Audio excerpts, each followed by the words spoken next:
তে বিদেশ থেকে টাকা পাঠাবে 12 বছর 10 বছর, এবার আমার আসবে 1 কোটি টাকা, আমি বাড়ি করবো, বিল্ডিং করবো। এই হলো মূল, এই হলো মূল, আর কিছু না। আর যদি বলেন যে না হুজুর, সন্তানের কল্যাণের জন্যই আমি এটা করছি, তাহলে এটা কখনোই সন্তানের কল্যাণ হইতে পারে না। হারাম কখনো কল্যাণ না, নাজায়েজ কখনো কি হইতে পারে না, কল্যাণ হইতে পারে। কোনো হারামের মধ্যে কোনো কল্যাণ নাই, আল্লাহর নিষিদ্ধ কোনো বস্তুর মধ্যে কোনো কল্যাণ, কোনো কল্যাণ। আল্লাহ তাআলা যা নিষেধ করেছেন তা আল্লাহ তাআলা তার মধ্যে কোনো উপকারিতা আছে অথচ নিষেধ করছেন, এমনটা হতেই পারে। ইন্নাল্লাহা লা ইয়াযলিমু মিসকালা যাররা, কোরআনুল কারীমের মধ্যে আছে। আল্লাহ তাআলা নিজে বলছেন যে নিশ্চয়ই আল্লাহ এক বিন্দু, এক জাররা জুলুম করেন না। তাহলে আল্লাহ তাআলা জুলুম করতে পারে না, আল্লাহ তাআলা জুলুম করে না। এই জন্য দোস্ত, মূল বিষয় হলো, আমি প্রথমেই কথাটা বলতে চাচ্ছিলাম যে আমরা প্রত্যেকে এই ইসলাহি মজলিস, এই ছোট মাহফিল, যে বড় মাহফিল, প্যান্ডেলে মাহফিল, সিজনের মাহফিল যেটা হয়, এটার একটা উদ্দেশ্য থাকে এক ধরনের, আর এই ছোট মাহফিলের একটা ভিন্ন উদ্দেশ্য আছে আমার। এই জন্য আমরা এই পুরা বৃষ্টির মধ্যেও প্রতিদিন মাহফিলে যাই। এই জন্য যাই, কয়জন শ্রোতা এটা বড় বিষয় না। 10 জনের কাছেই বলি আর একজনের কাছেই বলি, এই ব্যক্তিগত নিজের সংশোধন, ইসলাহে নফস, আত্মসংশোধন, নিজের সংশোধন, এটা আমরা জরুরি মনে করি। এই জন্য ভাবি যে যতভাবে হোক, যতবারে হোক, ছোট আকারে বড় আকারে, চলতে ফিরতে, উঠতে বসতে, রাস্তায় হাটে ঘাটে, মাঠে বাজারে, জীবন চলার পথে একজন দাঈ যে মানুষের কল্যাণের ফিকির করে, তার উচিত মানুষকে আল্লাহর দিকে ডাকে সারাক্ষণ, সারাক্ষণ। কবি আরশ পর, কবি ফরশ পর, কবি ইধার কবি উধার, কবি উনকে দর। অর্থাৎ কখনো এদিকে, কখনো সেদিকে, কখনো নিচে, কখনো উপরে, কখনো দাঁড়ে দাঁড়ে, দুয়ারে দুয়ারে আল্লাহর কথা বল। আমাদের নবী সাল্লাল্লাহু আলাইহি সাল্লাম সম্ভাবনা, সুযোগ সব কাজে লাগাইছেন। একেবারে উকাস, আরবের বাজারে, মেলাতে, মানুষ যখন মেলায় গেছে, নবীজি সাল্লাল্লাহু আলাইহি সাল্লাম সেখানেও কালেমার দাওয়াত দিয়েছেন, বাজারেও কালেমার দাওয়াত দিয়েছেন, বাজারেও দিয়েছেন, রাতে দিনে, সকালে দুপুরে, সর্বাবস্থায় আল্লাহ নবী সাল্লাল্লাহু আলাইহি ওয়াসাল্লাম কালেমার দাওয়াত দিয়েছেন। এরকম বৃষ্টি মুখর পরিবেশেও আরবে বৃষ্টি কম হয়। যেমন আমরা 42 দিন হজ্জে ছিলাম, আমি এই মঙ্গলবার দিন আমি আসছি, 3-4 দিন হয় আসছি মাত্র। এই 42 দিনে কোনোদিন এক ফোঁটা বৃষ্টির ফোঁটা দেখিনি। বাংলাদেশে যখন এয়ারপোর্টে নামলাম, বিমান যখন ল্যান্ড করছে ঢাকা, তখনই দেখতেছি বৃষ্টি পড়তেছে। তাই বললাম যে এই যে প্রথম বৃষ্টি দেখলাম আজকে এতদিন। তাহলে আরব দেশে বৃষ্টি কম হয়, বৃষ্টিতে আরব দেশে বৃষ্টি হইলে ওরা খুব খুশি হয়, আনন্দিত হয়। এই বৃষ্টি মুখর পরিবেশে তখন বৃষ্টি হয় রেয়ার, কম। তারিখে, ইতিহাসের কিতাবে আছে আল্লাহ নবী সাল্লাল্লাহু আলাইহি ওয়াসাল্লাম ওই রকম বৃষ্টি মুখর পরিবেশেও আবু জাহেলের দুয়ারে গিয়ে কালেমার দাওয়াত দিছে, কালেমার দাওয়াত দিছে। এই জন্য ভাইয়া, আল্লাহর কথা বলার প্রতিটা সম্ভাবনা, সুযোগ কাজে লাগানো। নবীজি সাল্লাল্লাহু আলাইহি ওয়াসাল্লাম মিনার তাবুতে তাবুতে হাজীদের কাছে কাছে গিয়ে কালেমার দাওয়াত দিছে, ঈমানের দাওয়াত দিছে। আজকে আমরা এটা বুঝি না। কথা ছিল এই, মুসলমান মাত্রই এক শব্দ জানে, এই এক শব্দ অন্যের কাছে দাওয়াত দাও। আজকে আমরা মনে করছি নির্ধারিত শুধু হুজুর কয়েকজন, ইমাম, খতিব, বক্তা, ওনাদেরই শুধু দায়িত্ব। না ভাইয়া, যে মুসলমান আল্লাহর কসম, যে নিজেকেই মনে করে মুসলমান আমি, মানুষকে আল্লাহর দিকে ডাকা তারই দায়িত্ব। আমাদের এই ভারতীয় উপমহাদেশে ব্যবসায়ী বণিক আরব দেশের থেকে আগে আসতো।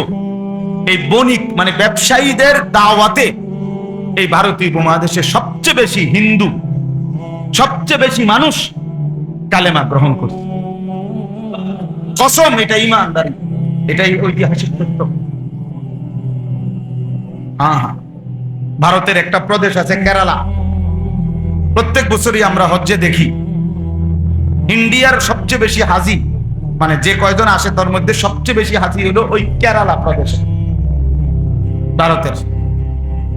আগে এটার নাম ছিল মালাবার, মানে গোটা ইন্ডিয়ার সবচেয়ে বেশি মুসলমান হলো, ইন্ডিয়াতে তো এমনি মুসলমান কম, তার মধ্যে সবচেয়ে বেশি মুসলমান এই কেরালা প্রদেশ।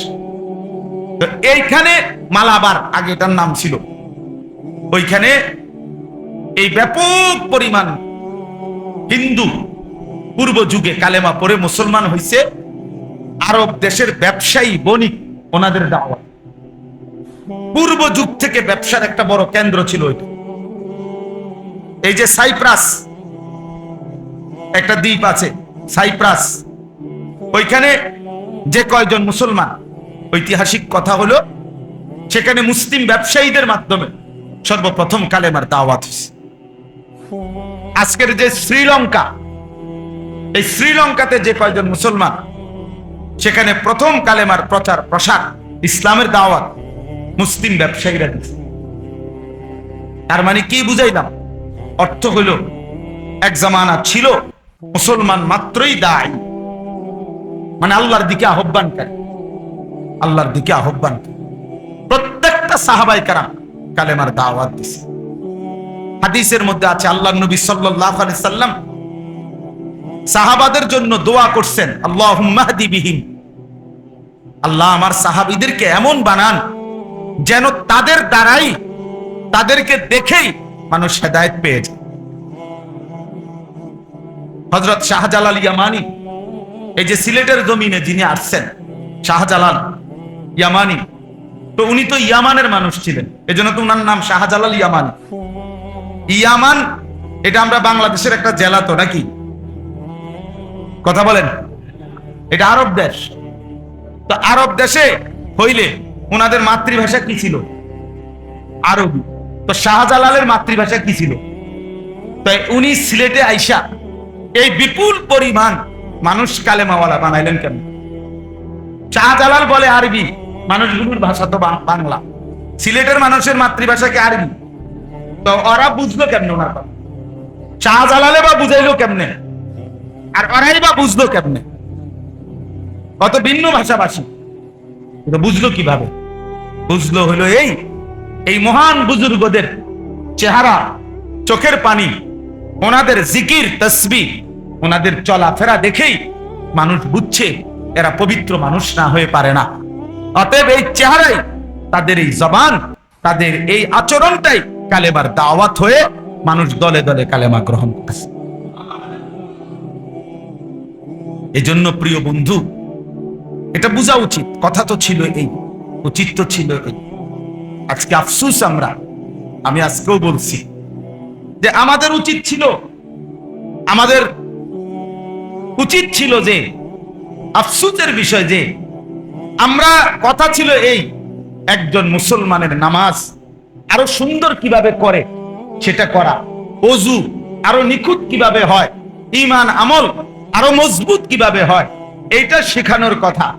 কিন্তু আজকে আফসোস হইল যে আমার আজকে 23 বছরের মতো প্রায় আমি এই কম বেশি আল্লাহর দয়ায় যেটুকু ওয়াজের এই জমি, আল্লাহর কথা বলার সুযোগ আল্লাহ দান করছেন, তো এটা প্রায় 23 বছর আমার নিজের। এই 23 বছরের জীবনটায় আমার অভিজ্ঞতা হলো জীবনটা শেষ হয়ে গেল শুধু এই ওয়াজ করতে জায়গায় জায়গায় গিয়ে, যে হুজুর নামাজই পড়ে না, তো এই নামাজ যেন পড়ে এইটার ওয়াজ করে। তাইলে যেখানে কথা ছিল যে নামাজ কেমনে আরো সুন্দর হবে, রুকু কেমনে আরো সুন্দর হবে, নামাজ কেমনে আরো জান্নাতমুখী হবে, এটা বলানোর কথা ছিল, কিন্তু আজ উম্মতকে এখনো মুসলমানকে বুঝাইতে হচ্ছে রাত দিন যে ভাইয়া নামাজ পড়ো, নামাজ পড়ো, নামাজ পড়ো। এর চাইতে বড় আফসোস আর কি হইতে পারে? আজকে দোকানদারকে বলা হচ্ছে দোকান খোলো, দোকান খোলো, দোকান খোলো। চাকরিজীবীকে বলতে হচ্ছে অফিস করো, অফিস করো, অফিস করো। মুসলমানকে বলতে হচ্ছে রাত দিন যে নামাজ পড়ো, নামাজ পড়ো। এর চাইতে বড় আফসোস। তাহলে বাকিটা সুন্দর করবে কখন? বাকিটা ঠিক করবে কখন? মুসলমানকে বলতে হচ্ছে রাত দিন হালাল খাও, হালাল খাও। তো এখনো সে হালাল উপার্জন করবে এটাতে রাজি না, তো হালাল শিখাবে কখন? তারা বলে শিখাবে কখন? নবী সাল্লাল্লাহু আলাইহি ওয়াসাল্লাম বলছে ঈমানের ৭৭টা শাখা। আল ঈমানু বিদউন ওয়া সাবউনা শু'বা, ৭০-এর চাইতে বেশি শাখা ঈমানের। তো এর মধ্যে একটা শাখা হলো লা ইলাহা ইল্লাল্লাহ মুহাম্মাদুর রাসূলুল্লাহ। এই কালেমার সাক্ষ্য দেওয়া, কালেমা পড়া, কালেমাটা বলা, এটা হলো একটা শাখা, একটা ডাল। তাহলে আরো ৭৬টা শাখা। তা আজকে উম্মতকে কালেমাটা কি, লা ইলাহা ইল্লাল্লাহর অর্থ কি, মর্ম কি, এটাই বুঝাইয়া পারলাম না। তো বাকি ৬৬টা ৭৬টা বাকি কখন বলবো? বলেন কখন বলবো? আমি অনেক সময় আফসোস করে বলি, বুঝার জন্য শুধু বলতেছি। কারো কারো জীবনের ২০০ বছর চলে গেছে, হায়াতের লম্বা সময়, এখনো উম্মতের বহু মানুষের সিদ্ধান্ত এখনো বুঝা কুলাইতে পারছে না যে নবীজি কিসের তৈরি, নবী নূরের তৈরি না মাটির তৈরি, এটাই শেষ করতে পারছে না। তা নবীর গবেষণা করবে কখন? নবীজির জীবনের উপরে আমল করবে কখন? নবীজির অনুসরণ করবে কখন? কি দিয়া বানাইছে এটাই তো শেষ হতে। বুঝেন নাই হিসাবটা? এখন এটাই তো শেষ হয়। আহা, রাসূলুল্লাহ সাল্লাল্লাহু আলাইহি সাল্লামের তাইলে 23 বছরের মেহনত বুঝবো কোন দিন? ওরে ভাই কি হলো?